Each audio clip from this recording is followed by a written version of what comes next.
to Mechanicsburg Mystery Presents A Conversation with Nicole Asselin. Nicole is the author of 2 books in her Ballpark Mysteries series, Murder at First Pitch and Concession Stand Crimes, featuring Madeline Boucher, who rediscovers her love for the game when she returns home to work for her family's minor league baseball team, the Abington, Massachusetts Armadillos. Unfortunately, murder and mayhem follows in this cozy series. Nicole, thank you so much for talking with us today. Thanks for having me. I'm so excited. Yeah, I understand you have a connection with Mechanicsburg. I do. My dad was stationed at the supply base there for I guess he was only stationed there 6 years, but we ended up living there for 9. So I did fourth, fifth, and sixth grade. We moved away, and then I wanted to go back to high school where I knew people. And so I graduated from Cumberland Valley High School in the year 2000, so long ago.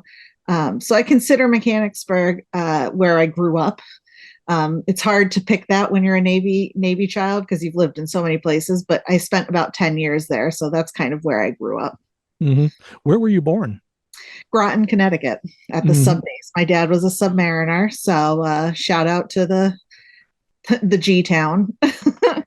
So you've moved around quite a bit when you were a child. How many places did you live in? Yeah, we were pretty lucky. My dad was a supply officer, so he didn't have to get deployed as much as other Navy families. When I was born in Groton, he was on a submarine, the Pargo, and he was deployed on my first birthday, and they had a cake, and it was so cute on the submarine. And then I think we made it to 8 states, I think. So we never went overseas other than, well, unless you count Hawaii, that is sort of overseas. And we lived there for 3 years and it was great. And then my brother was born in Athens, Georgia at the supply school there. So we kind of got all never the middle of the country, but all 4 corners of the US. Yeah, my wife was in the Navy for 10 years and she spent 3 years in Hawaii as well. Okay. And she would agree with you. It's not the United States. It was fun. I mean, because I was like, what was that? I was in first grade and my brother was in kindergarten and preschool. And my mom and I were reminiscing about it this week with all the fires going on in Maui. And so, because we would go to Maui for vacation, my grandparents would visit and we'd go to Maui. And it's just such a different childhood. Like, I can't imagine. I was in hula lessons. We'd go to Waikiki every Sunday, go to Bellows Beach every other Sunday. And so it was just a completely different world. And I'm so happy we did it when I was a kid. I don't know if I could do it now because it's the time difference is so much and it's a long flight, but I hear it's still beautiful. So maybe one day I'll go back. Absolutely. My wife would love to go back in a heartbeat and I'd love to go with her as well. Have you ever been? No, I have never been to Hawaii. Oh, then yeah, you should go. Yeah. You should go. Well, my wife does not tend to like hot weather very much. So Same. She doesn't really like going to the beach. Same. But I said, how about Hawaii? And she said in a heartbeat. Yeah. That's not the same. No, not at all. But just don't go during the rainy seasons. I remember winter was always rainy. So if you don't want that, don't go in the winter. And San Diego is also equally as beautiful. My dad was never stationed there, but we went to a couple of events. We lived in Monterey, California. And so he would go down and we would obviously take a family trip, go to Disneyland in LA, and then go to the zoo in San Diego and see all the Navy stuff there. And San Diego is like perfect weather, but I'm such an East Coast girl. I don't know if I could live there full time. I understand. I understand also because not just because you were born in Massachusetts, but for other reasons, you have very strong ties to the New England area.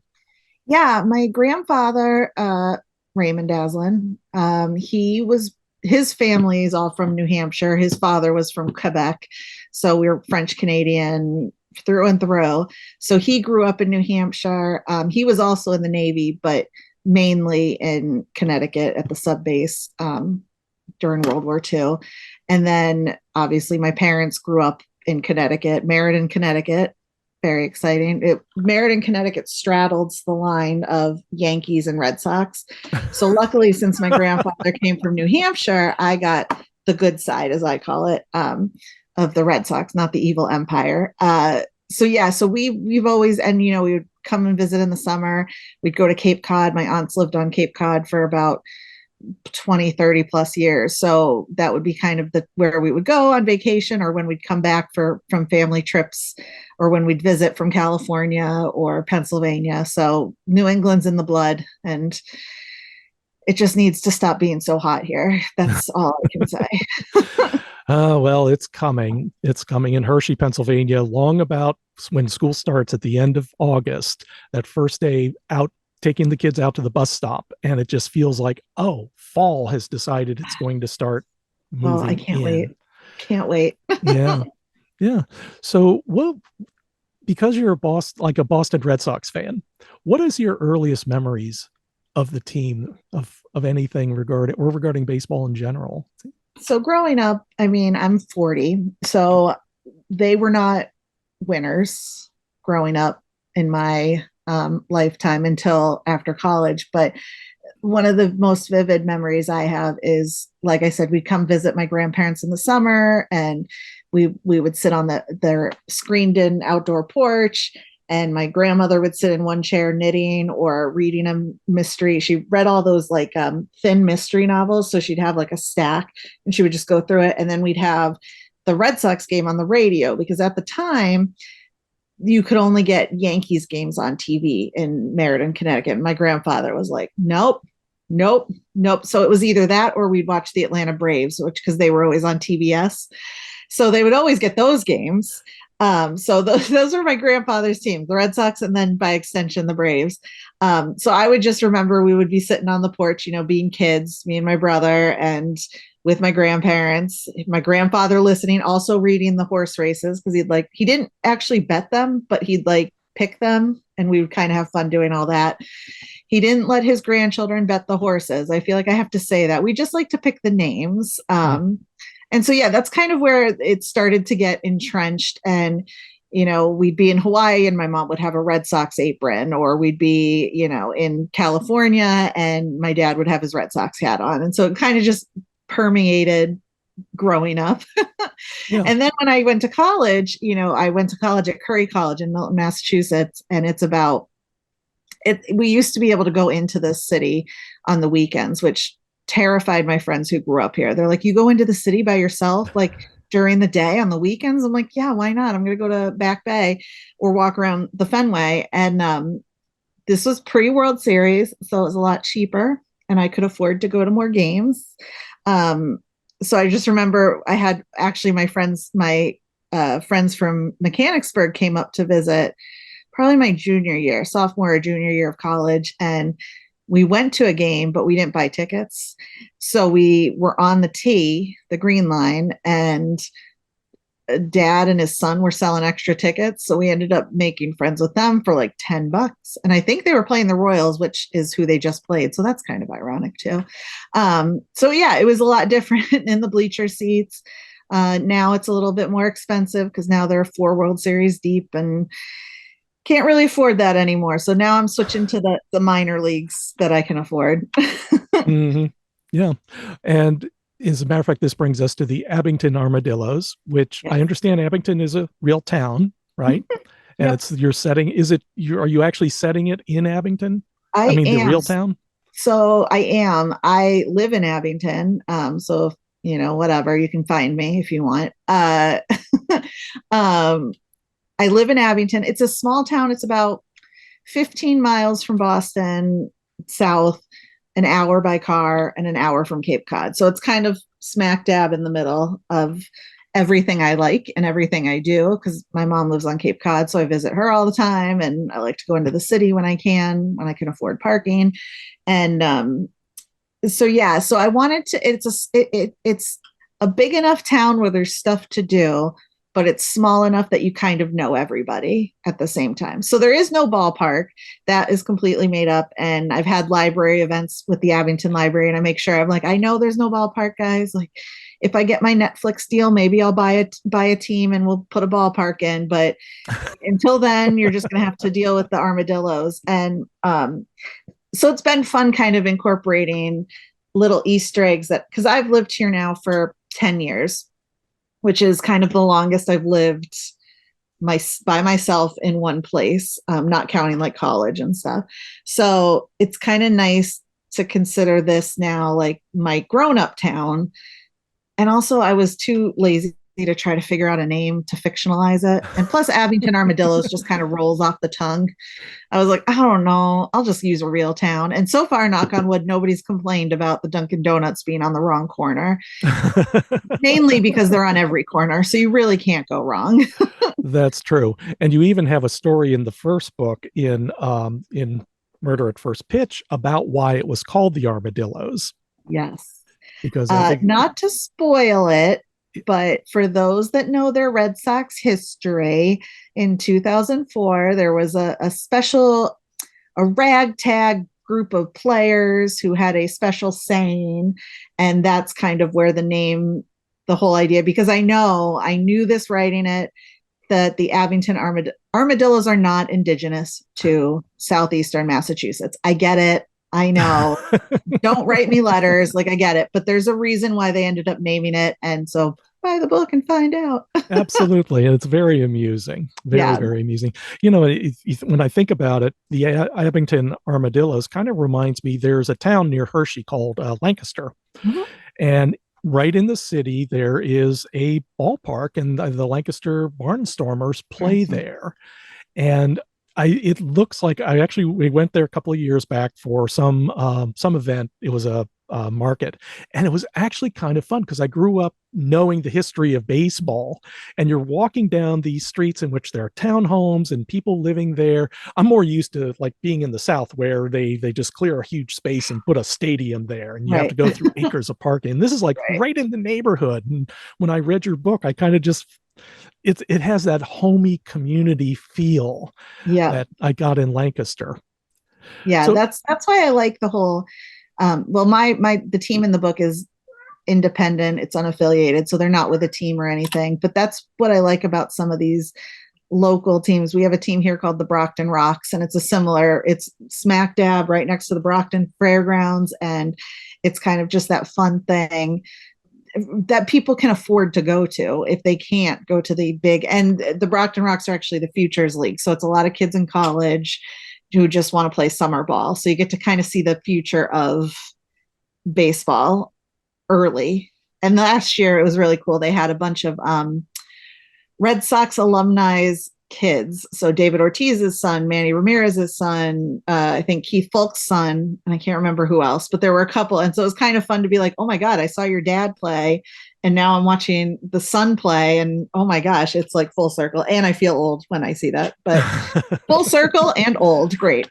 oh yeah, absolutely. Yes, it's when I found out Michael Jordan retired from basketball management, and I Yes. saw him in college. We were in the Yeah. same class. So And how about now LeBron James's son is like getting ready to go to college. And I'm like, wait, what? What's happening? My best friend has a 9-year-old, and I'm like, no. She was just born like yesterday. Like, what are you talking about? No. yeah, yeah. So how did you end up writing? How did you end up getting into this? Because your book was published only a few years ago. Yeah, So were you always 2019. wanting to write, or is this something you acquired?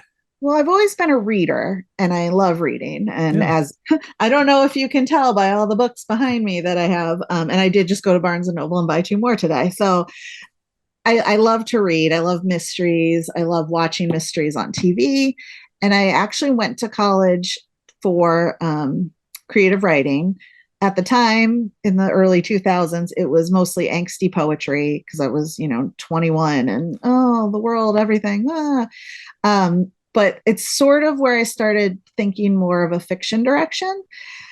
Then, of course, real world happens and I needed to earn a living and pay rent and all this stuff. So I kind of transitioned it to more of a technical writing career. So instead of the fun, creative, killing people writing, it was more of the boring software development. At the time, it was government work. So it was like very dry. And then in 2016, I think, I went to Malice Domestic down in Bethesda, Maryland, which is another big mystery conference. And I started just, it was me looking for something to do with my dad, who also came to the Mechanicsburg Murder As You Like It, because we like to do mystery things together. And I ended up kind of getting inspired from that, talking to other authors and them literally just asking the most basic question. what do you want to read? What would you write if you had the opportunity? And I said, I'd really love to write like a Red Sox centered mystery because I listen to it every night. I watch it on TV all the time. And they said, that's not something I know. So do it. And luckily at the time, I was a little bit less busy. And this was obviously way pre pandemic. And so I just kind of put the pen to paper metaphorically. And the first draft was really easy of the first book because I knew what I wanted. I knew how I wanted it to go. The one thing I did have to change is initially it was going to be centered at Fenway Park, but I really want the Red Sox to like me. So I decided not to kill anybody at Fenway Park. And it turns out that was actually a good option because one of my coworkers now works at Fenway Park. So I'm glad I didn't kill anybody so that we could still be friends.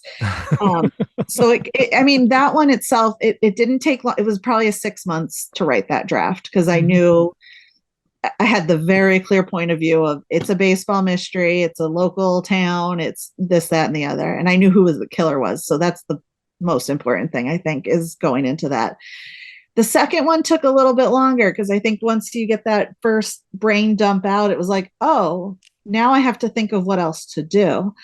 And I enjoy the way the second one turned out, just from my own personal goals. And with the first one, I went through the whole trying to find an agent, trying to find a publisher, I mean, it took, obviously I finished the draft in 2016 and I didn't get published till 2019. And it purely came out of the new school of publishing where I actually got my publisher, Panda Moon Publishing, through a Twitter pitch contest, not contest, Twitter pitch event. Right. And my pitch was Take Me Out to a Murder, where Madeline strike out trying to find a killer. I mean, it lent itself to that. And so the person who, Zara Kramer, who owned Panda Moon Publishing at the time, said, I love baseball. I love mystery. I also love the Red Sox. So I want to read this. And immediately she was like, yep, this is up our alley. We want to get into mysteries. So I think I lucked out that way. Because the traditional way was not working. Yeah. The going the agent, finding the big five, none of that. So I was like, all right.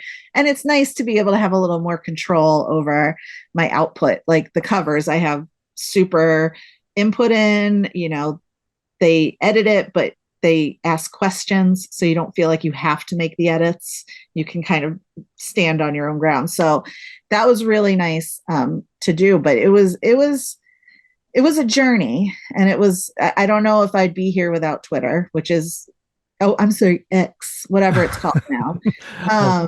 Twitter at the time.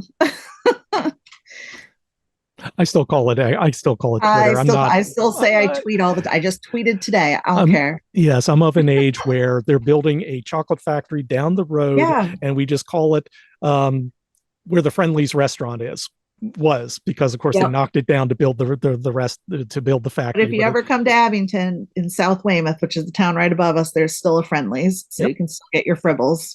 Oh, that's good. That's good because Friendly's ice cream was really, really good. And so good. But that's the way of the world in Hershey. Yeah. So in the second book, now the first one here was about it's about Madeline going back. Mm-hmm. She loses her job in Boston. She comes home. She starts working for the family. There's a body discovered in the dugout. Yep. Been beaten to death with a baseball bat. This guy, and her brother is suspected. And of course, there's lots of investigating. And of course, Madeline is trying to find her place, in the organization. What is the second book about? Yeah, similarly, she's still kind of finding herself. Obviously, that first week when a murder happened, she's like, is this now what I want to do with my life? But as you see in the first book, her brother's kind of 1 foot in, 1 foot out of inheriting the team. And her parents want to retire eventually. I mean, her grandfather bought the team.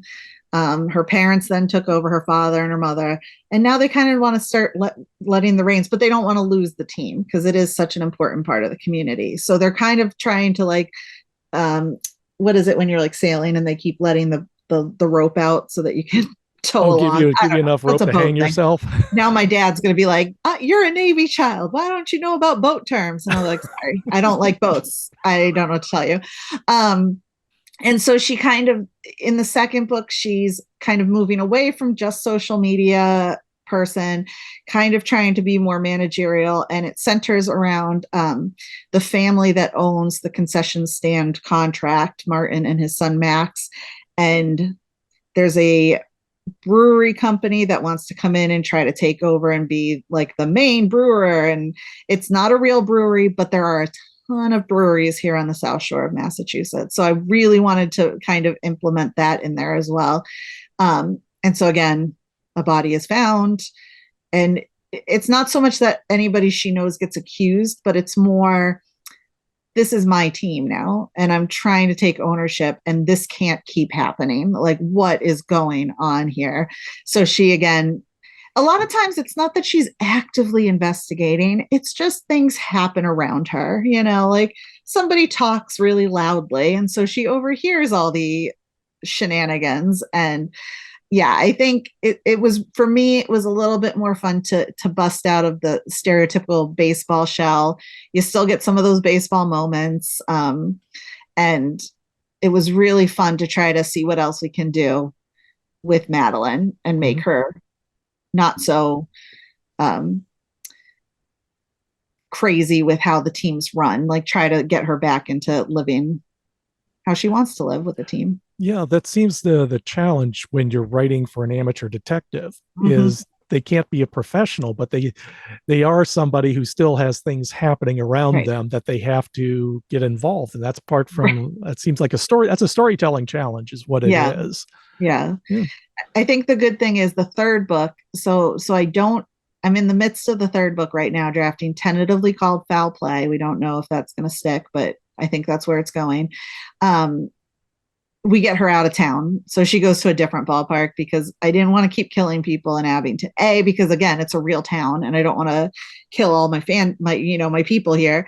And B, I think to get away from the Cabot Cove issue of Murder She Wrote, where Just, everybody's like, all these people are dying and you're the common thread, Nicole, or Madeline. See, Madeline, Nicole.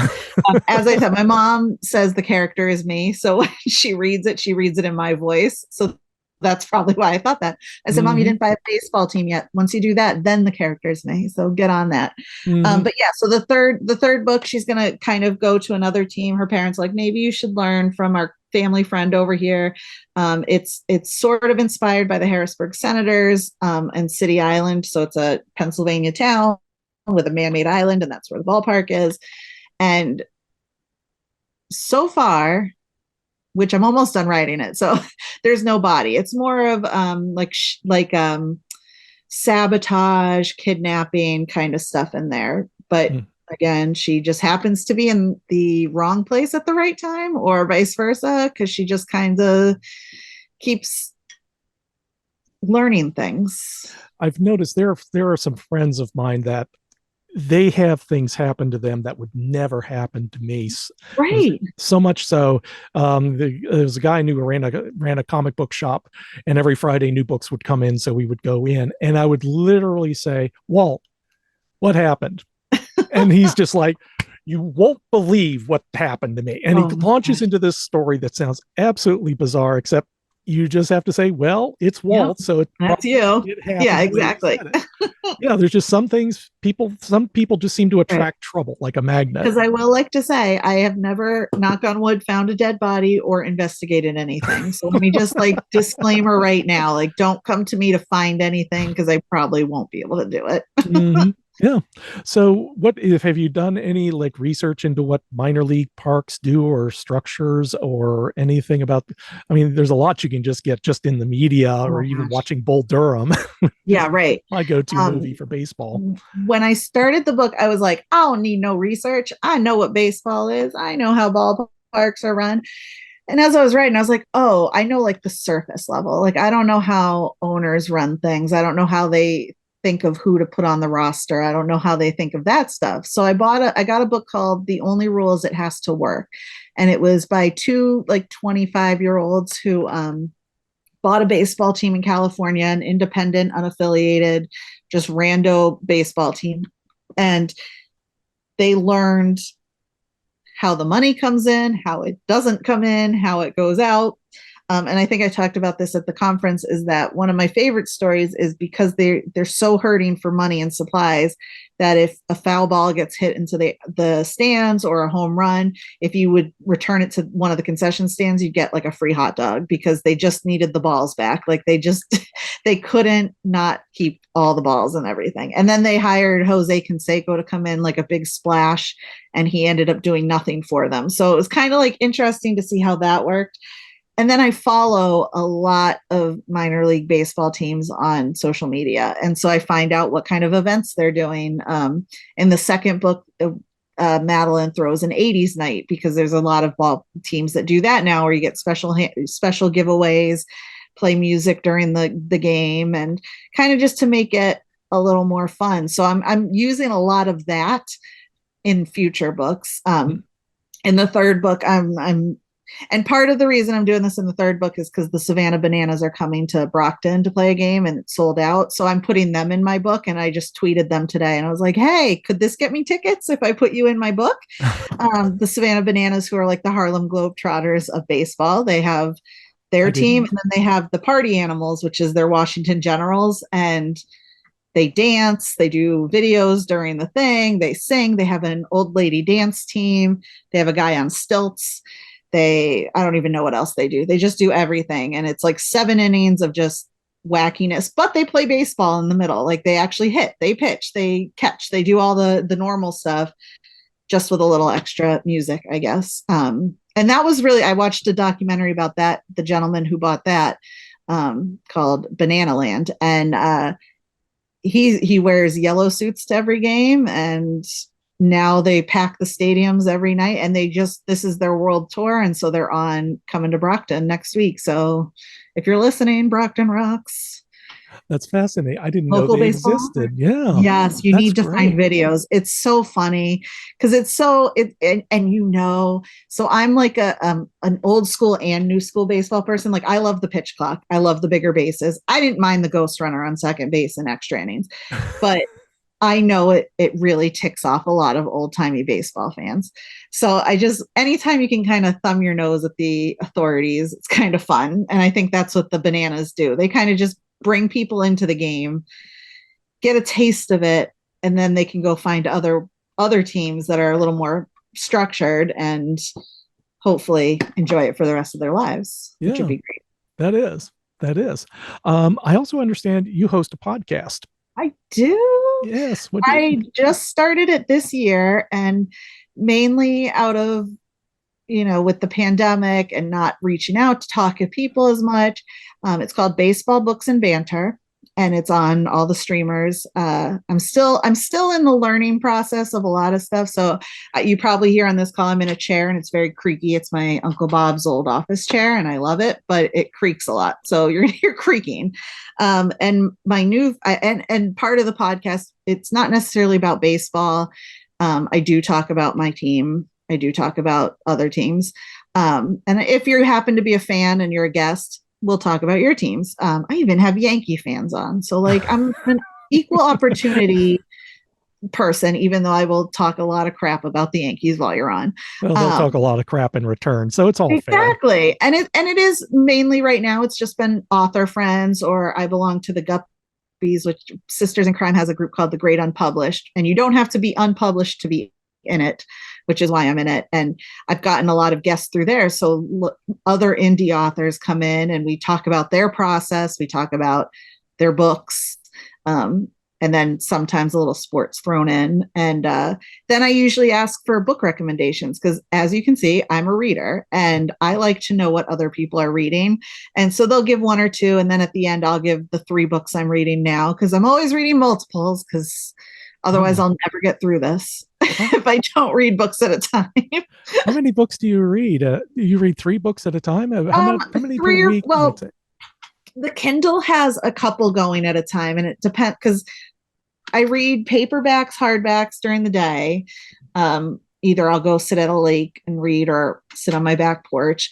And I like that. But at night, I like the lights off. So I like my Kindle Paperwhite, which that's not a sponsored ad, but hey, if they want to send me a new one, I will take it, Amazon. Um, and that one, I kind of go through reading spurts of what I want to read. Like last night, it was sci-fi. Like I just wanted a good space opera. But then other times it's like, no, I gotta get back into my comfort reads are historical mysteries. So that will get me through everything. I will read a historical mystery. But yeah, that's mood dependent. Mm-hmm. With the hardback books, I did just get a new rolling cart and I put all my upcoming books that I want to read on it in Your to hopes be that, read pile is in a rolling yeah. cart So like a I'm trying to library. like pull them out of this so that I can put them in here.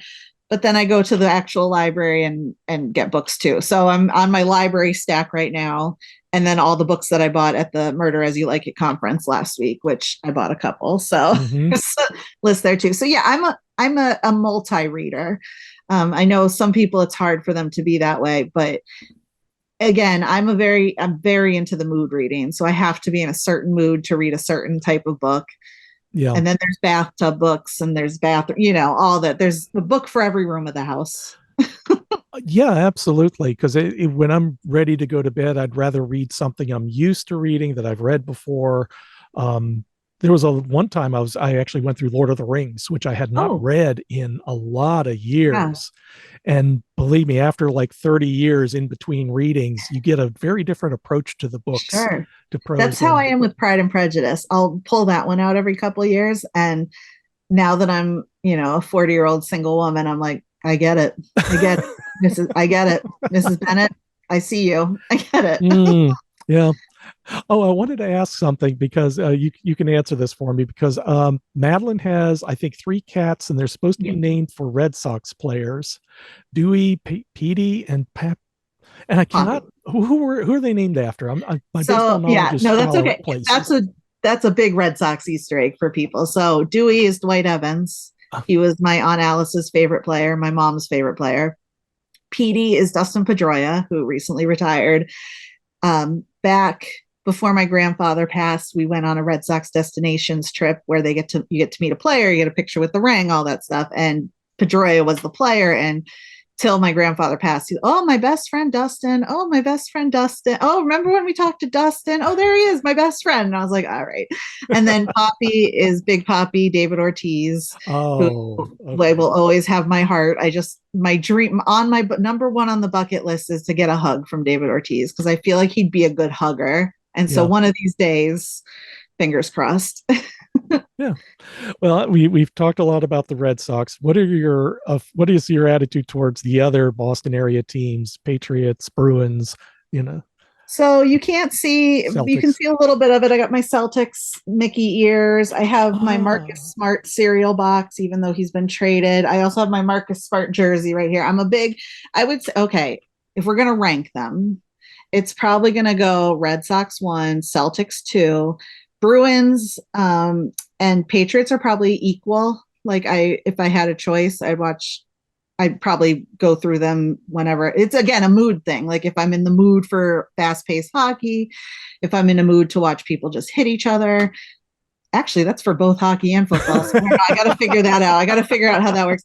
The Revolution are up there as our soccer team. It's a soccer team, so they're not on TV as much. But a coworker has season tickets, so I like to know what's going on, so I can talk to her about that. And then the Patriots, when I was up here in college, that was when they started the dynasty with Tom Brady. So I've kind of always had I've been to 3 Super Bowl parades, and that's kind of been a milestone for me. And so they're yeah, my team. I love them all. Let's be honest, they're all my babies. yeah.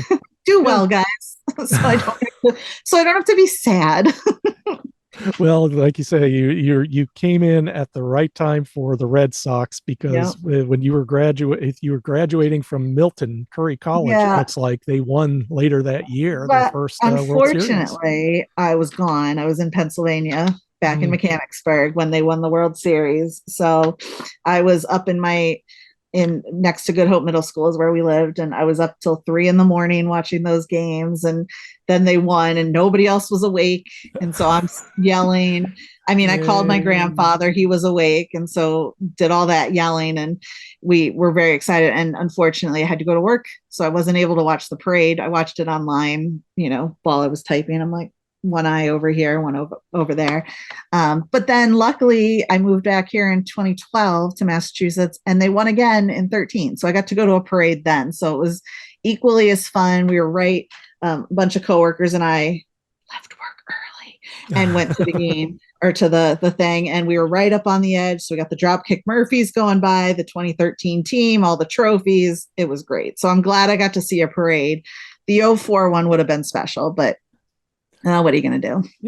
Yeah. It's still special. It's still a win. Still a win. Absolutely. So now, what do you see as the future as a writer? Do you want to continue with the series? You want to branch out into some other subjects?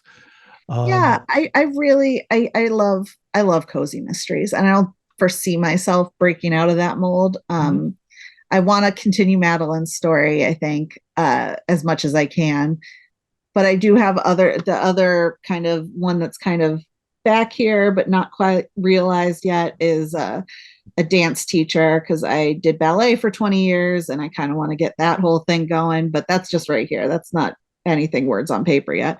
I also have a sort of fantasy that's about halfway written about a woman who inherits the fairy tale library in her house. And so that's always been floating around, but I've really wanted to get the Madeline stories out because I just think there's a market for sports themed women's fiction that people didn't know they wanted until it came out and they're like, oh my God, this is me watching baseball every day. So I really want to keep writing those until they can't be written anymore, basically.